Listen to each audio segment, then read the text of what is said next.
Hey folks, what's going on? I don't know how the audio is going to be on this. There was no way for me to run the audio today. That wind just blew big time. I love fishing in the wind like that. The wind is your friend, believe it or not. We would get that wind behind us and just go. It would go down to like 8 miles an hour. You could fish, kind of just fish along, and then it would go to 14, and then it would go to 20. And it was off and on all day long. And when that wind would really kick up over 14, 15 and plus, I just get the wind at my back and I just go and try to, that's when I would pick up my 3/4 ounce rattle trap. You gotta still stay in touch with the grass, right? When the wind would ease up a little bit, we could go with that 1/2 ounce rattle trap. I much prefer the 1/2 ounce rattle trap. I could just stay in touch with the bait so much better. The 3/4, it's hard to finesse that 3/4. When they're on a gorilla just chase, that 3/4 is awesome. But when you gotta talk them out of that grass, you gotta just pull and touch that grass easy, wind it through. They weren't super aggressive today, but we had an outstanding day. Lots of fish, lots of really nice fish. Some that are probably not gonna be ready for another month or so, and we got some that are ready to pop at any time. Look like they swallowed a little softball, right?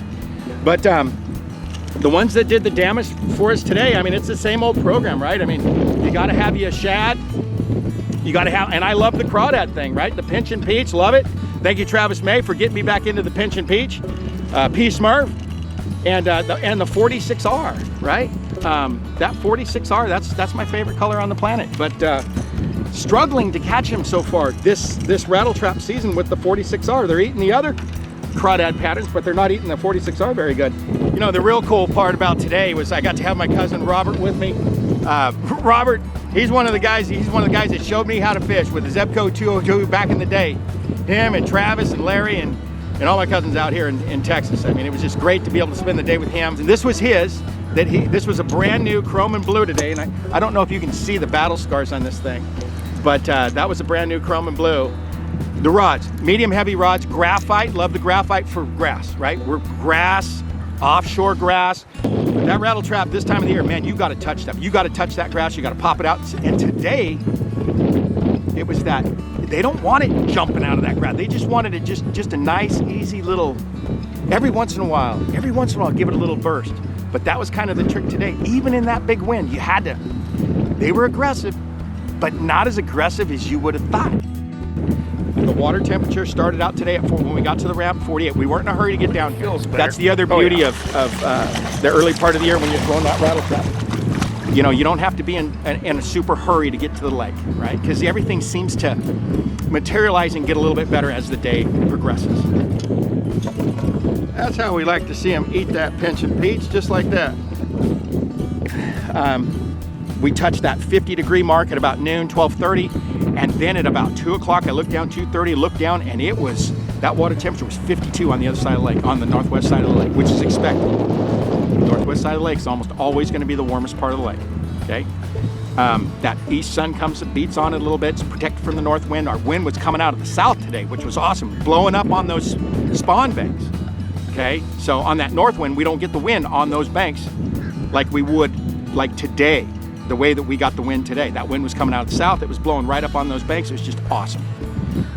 Big wind and rattle trap. That's awesome. Boy, she ate that thing. Look at that. I'll tell you what, I mean, this is, I don't know what this audio is going to be like. This wind is blowing at a gust to 20, 25 maybe. It's awesome. These are all staging fish. The more intense the conditions, a lot of times, if you can fish, I'm not saying go kill you, but the more intense the conditions, a lot of times the more intense the bite is. Now they're staging out here. I'm on the outside edge of this weed line. I'm in 9 to 11. The weed line, like I said, there's those pad stems. There's those lily pads and those pad stems over there. These fish right here are staging. They're gonna be there over the next 2 to 3 weeks. Spawning, right over there. But they're out here on this edge right here. This is where we're at.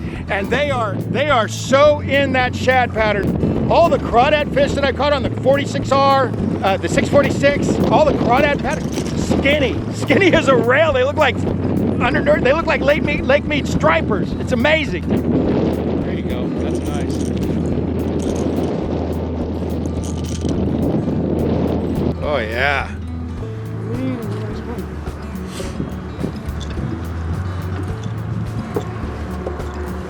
Nice. Them good ones are just flat out eating that shad. Hang on here. Look at this. Look at the difference here. Look at the difference here. Now look at this right here. See this? So that's the third one that he's caught like that, right? He's fishing in the back of the boat. I'm in the front. I'm going through. I'm throwing the crawdad pattern. We're fishing for staging fish outside of these pad stems. We're in the northwest section of the lake.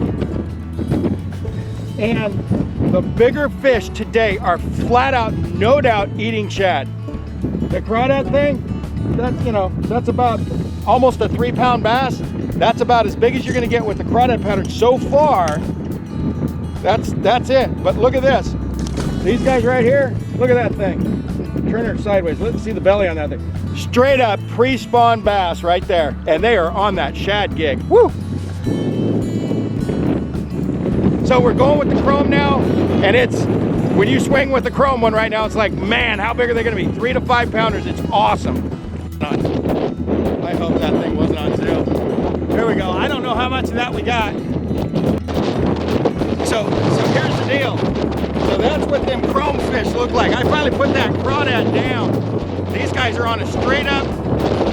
The big girls are on a shad bite. With this wind, they're eating the shad. So we just get the wind at our back. We're staying on the outside edge of the weed line. The boat's in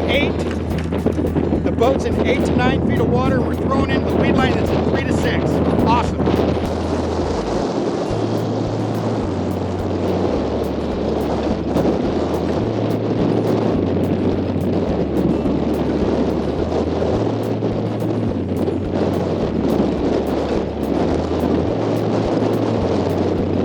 That one's in the pad stem.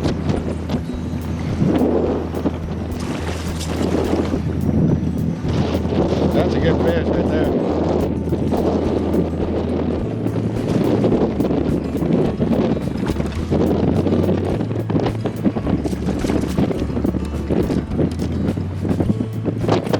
I mean, this wind is blowing big. I don't know how this audio is going to work out, but this one right here, staging fish in these pad stems, right? We've been out offshore, and now we're up here in these pad stems. And usually when you get that wind like that, they really light up. They put their track shoes on and they go get it from a yard, 2, 3 yards away. Knocking, slacking your line. We had a couple that did that. But for the most part, you had to coax them into it a little bit.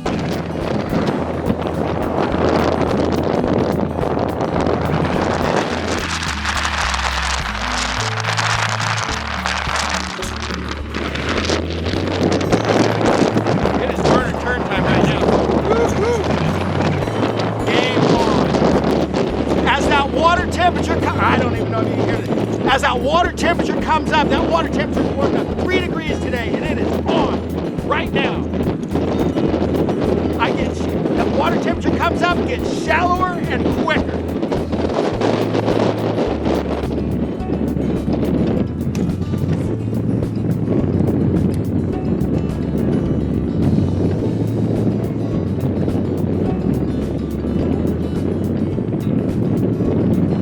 They're starting to get in those pad stems now, right?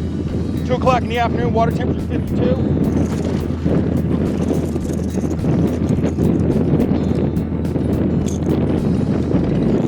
They're even starting to eat the crawdad again. These are small male bass.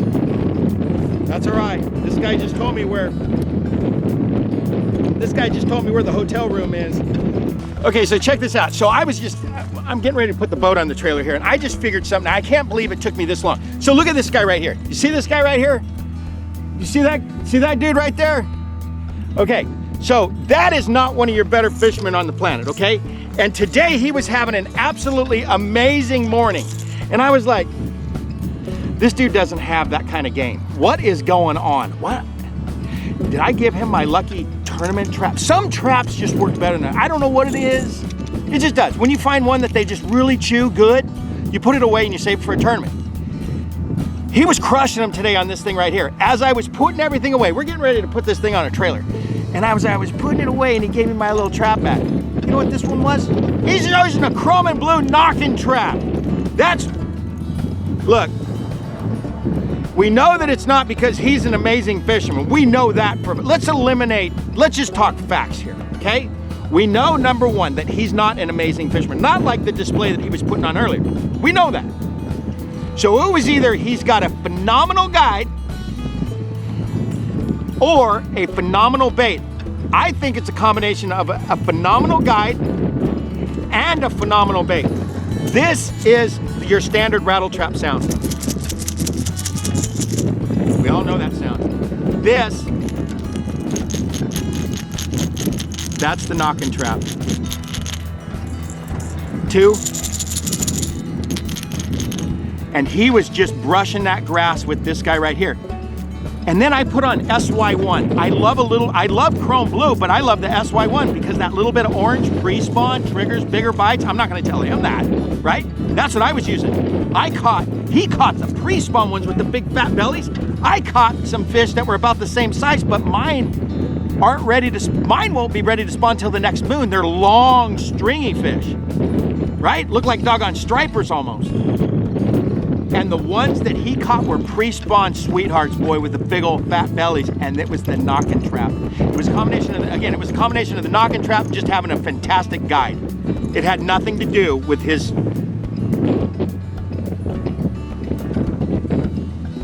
fishing ability, or lack thereof. I'm Bobby Barrack from Bobby Barrack's Bass Class on YouTube, Bobby Barrack's T-Fit Satellite Mobile. We're roaming all over the place, throwing rattle traps and frogs network. I'll talk to you soon. Mash the subscribe button, and what's the other thing Stacy told me? Subscribe and what's the other thing? Subscribe and what else they got to do? Subscribe and what? I don't know. Just subscribe. All right? I'm out.